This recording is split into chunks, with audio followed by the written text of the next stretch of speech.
The death of Robert Parry has come as a blow to community members everywhere who respect the professional standards the veteran investigative journalist set and sought as a necessary component of his craft. The Parry family has been receiving a number of well wishes and condolence letters from people around the world who followed Bob's work over the years, particularly the dissenting and informed views, which have become a staple at his site, consortiumnews.com. Joining us with his remembrances of this legendary investigative journalist who exposed much of the IRan-COntra scandal, among other impressive stories, is his son, Nat Parry, who also edits and manages the Consortium News website. Nat Parry, thank you so much for joining us, and again, my condolences over the unexpected death of your father. Well, thank you for that. It's good to be with you. Okay, so I guess my first question for you, I'm looking back at the, your earliest remembrances. I mean, you wrote a very impressive article on the 28th of January, shortly after he died, and you mentioned, one point that stands out is when you were a child and you were talking to him, as he was leaving for some one of his assignments in Central America, and you. He was straight with you, and then he's talking about how he had a duty to report on these stories about people, children being killed, and including kids like yourself, in response to the question. So I was wondering if you could comment a little bit about this. He didn't do much to. I mean, he was, gentle but respectful. Right. At the same time, he didn't sugarcoat things. He was straight with you, in other words, about some of the things that he did. And that's interesting, considering that you would think that a parent would have a tendency to want to protect their children from some unpleasant realities in the world that we live in. Yeah, thanks. I mean, that's sort of what I was getting at, with that anecdote that I decided to share in the piece that I wrote from when my father passed. Was because that's what really stood out to me. I mean, as a very, one of my earliest childhood memories. And, I think it sort of encapsulated his approach to journalism, and not only this duty that he felt he had to go into these dangerous places and tell the stories of people who were suffering under, from U.S. foreign policy in Central America at the time, but also the way you're exactly like, as you said, he didn't sugarcoat it with me as a probably 5 or 6 year old. Because I'm guessing that was probably 1981, so I was 5 or 6 years old. And you're right. I mean, he really just kind of told me straight what was happening there, and I think that sort of was his philosophy of journalism, that you tell the truth no matter what, and some probably would question that, maybe that approach to parenting. I'm actually the father of a 6-year-old daughter now, and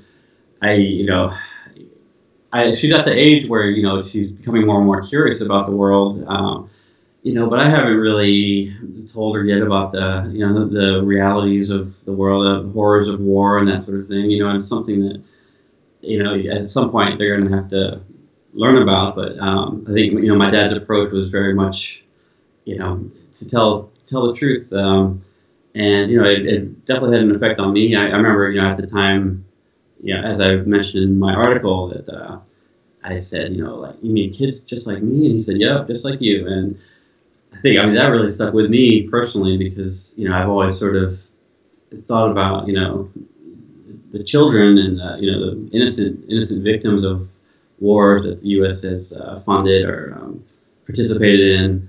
And that's what you really should keep in mind when we're talking about these conflicts and these policies, that it's real people being affected, and it's children we're talking about, mothers, and so yeah, that really was his approach to it. I mean, he was definitely affected. He'd come back. So that anecdote I shared about him leaving, for the trip, that was one side. I remember him coming back and also, sharing stories around the dinner table, and yeah, he was really he was very affected by those conflicts and what he saw down in Central America, and he wrote very important stories about it, and a lot of these stories that he and colleagues were writing ended up leading to Congress banning the banning U.S. aid to the Contras, which then led to all these techniques they were using to get around these legal restrictions, and leading to the Iran-COntra affair and COntra-cocaine and all the rest of it. So it really did sort of shape his career. And it's something that as he was dying a couple weeks ago, I was really reflecting on a lot of that, and so I guess that was sort of what inspired me to write this piece and to share some of my memories about it. Now, I was wondering if maybe as a young man you might have approached him and asked, what should I do with my life? And maybe in those conversations you might have heard him mention his own inspiration or motivation for the particular kind of journalism that he did. I mean, what did he tell you? Was it Watergate? Was it an article that he'd written, or something that he'd experienced? So what do you understand of what put him on the particular trajectory that he set forth on? Yeah, well, that's a good question. I mean, I do remember asking him one time about, I was always interested in journalism, and I did ask for advice on whether maybe if he thought that a degree in journalism would make sense, and he sort of advised against that. And I do remember I think I was a history major, and I was thinking about switching majors or something. He said, no, stick with learning as much as you can about the world. Anyone can develop the skills that you need to be a journalist by digging. His view was you don't really need to go to journalism school for that.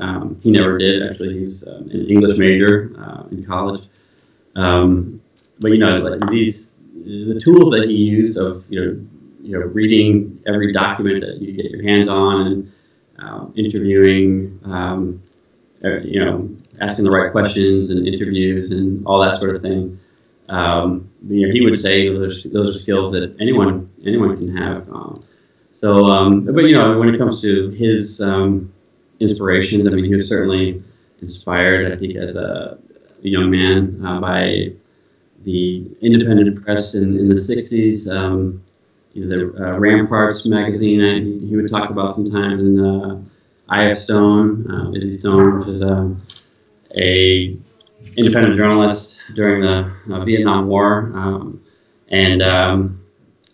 so those were his heroes. He came out of the Watergate era, and I think that was definitely a big influence on him, was the Woodward and Bernstein approach, and so I think he was inspired by those kind of truth tellers. But I think what he saw in the 80s was very shrinking space for that kind of journalism.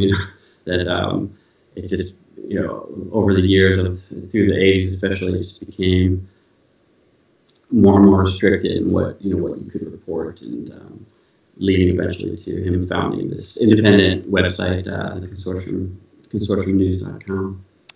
Now, I know that he basically, you did mention that he'd written about some of the I don't know if it's second thoughts, but he'd actually participated in a PBS documentary for Frontline, a PBS Frontline series that seemed to mark a bit of a departure. Accepting this assignment that's when he seemed to be first at odds with sort of the mainstream journalistic fraternity, and he's as you wrote, he seemed to express some reservations about taking that particular approach. I mean, did you want to maybe just expand a little bit on some of the thought processes he was going through as you understand it? Yeah. Excuse me. I think the timeline is hard to sort of remember each phase of it, but I know in the 80s he was already sort of growing sort of at odds with his editors at the Associated Press, and yeah, he'd always complain about how he would have these stories nailed down and have 25 sources that would corroborate the story, and but the editors were still afraid to run them, and so there was always some tension, especially when it came to the anything regarding the Reagan administration. I mean, they editors tended to defer to Reagan's popularity, and they didn't want to go up against the White House. But he was still a successful journalist. He won a couple of awards in that period, the George Polk Award and the Associated Press award that they give out every year, and was still a successful journalist in the mainstream media. Working, and then he got a job with Newsweek, which is a step up, I believe, from his previous job at AP, and but he was increasingly having fallouts with his editor there, who because he kept pursuing these stories from the 80s and the Iran-COntra stories, and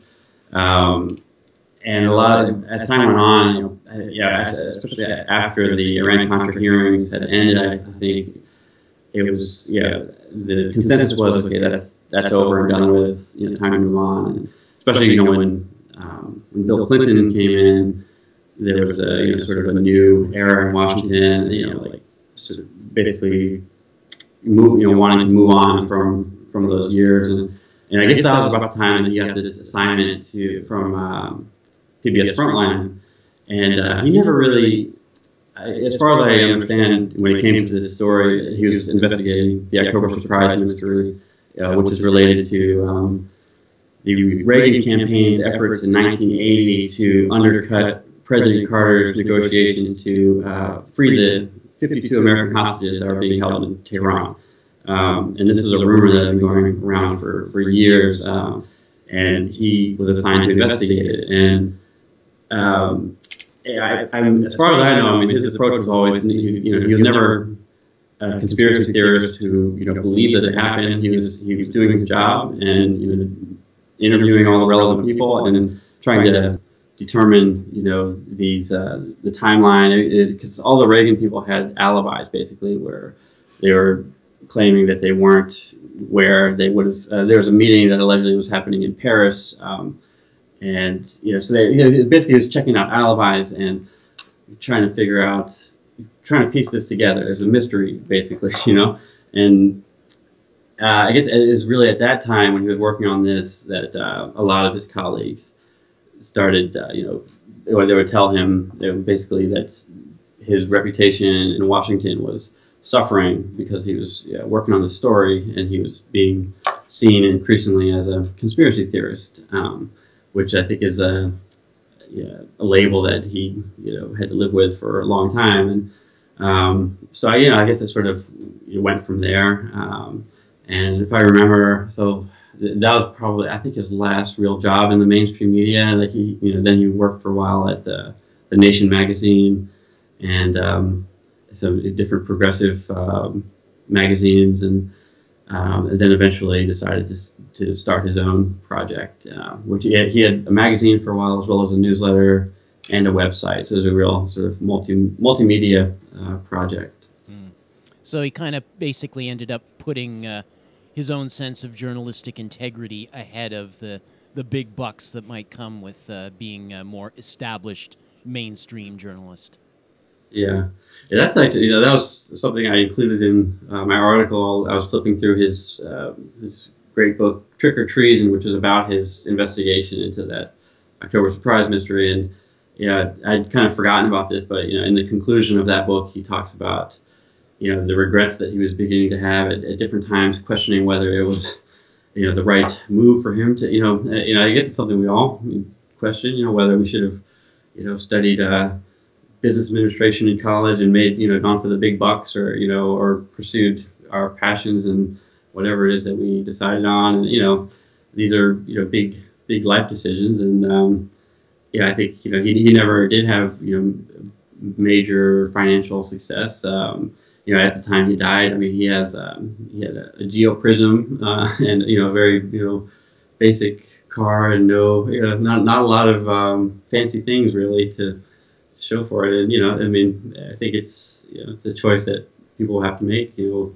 Whether you're going to go for the big money or follow your integrity, and hopefully you can do both and make a decent living at it. And I think he was lucky enough that he was able to make a nice living doing what he loved. But it was really a labor of love. His project with Consortium News. Now, I wanted to just follow up on that same vein. There's another journalist who followed up on your father's reporting on the Contra-cocaine networking scandal, the Gary Webb, and that was a very tragic story because not only did he find the journalistic community, including his own reporter at San Jose Mercury Press, turning on him, but he ultimately ended up dying by suicide in 2004. Your father dealt with Gary Webb. I mean, he communicated to him during those trying times. What are your recollections of those interactions? How did they affect your dad? Well, yeah, I mean, I remember before Gary Webb published the story, he reached out to my dad, because my dad he and Brian Barger had been the two journalists that had previously done the most work on the story of the Contra-cocaine smuggling. Gary Webb was looking at more of the U.S. side of it, where the cocaine went once it was in the U.S. So it's sort of a natural sort of progression from my dad's work, and so they were in contact before that went to press. And my dad he warned him, or kind of cautioned him early on. This is a very dangerous story, and he asked him how his relationship was with his editors, and Gary thought he said, "Oh, they'll support me."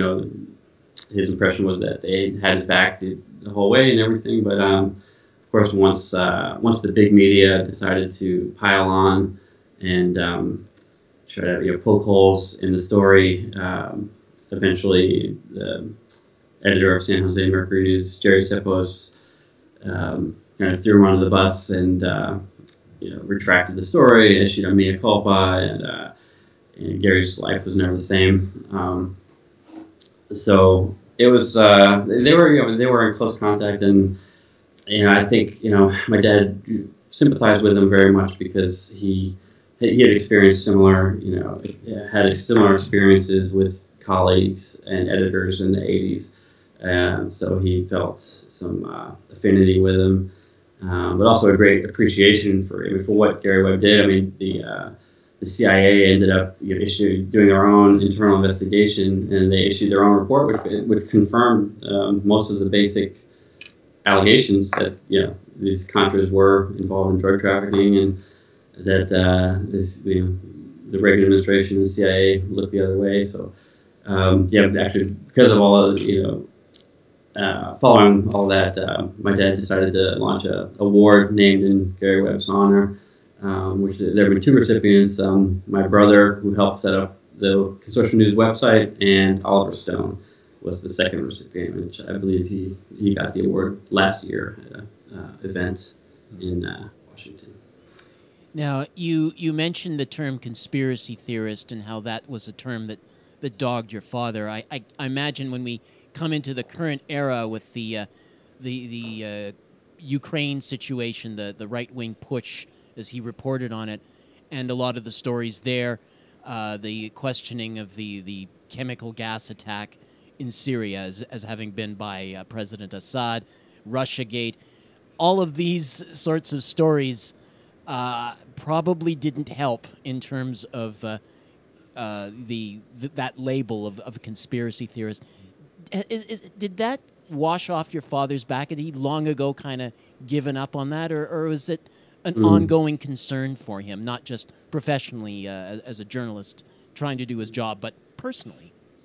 It's a good question. I think it's a bit tricky. His approach to everything was, follow the evidence. You have to, if you have an allegation, you need evidence to back it up, and if not, then you can't make the allegation. And so I think he was a real stickler. And he actually, I remember during the Bush years after 9/11, he had a lot of issues with the 9/11 truther community, and it's something that he never really felt that the evidence was strong in regards to the idea of an inside job being behind 9/11. So he went against those conspiracy theorists, at that time, and so I guess it's always been a bit of a back and forth in terms of his relationship with some of these conspiracy theories. But I know that I think it did affect him towards in recent years, having generally throughout most of his career been exposing Republican wrongdoing, and therefore having a lot of support from the Democratic liberal establishment.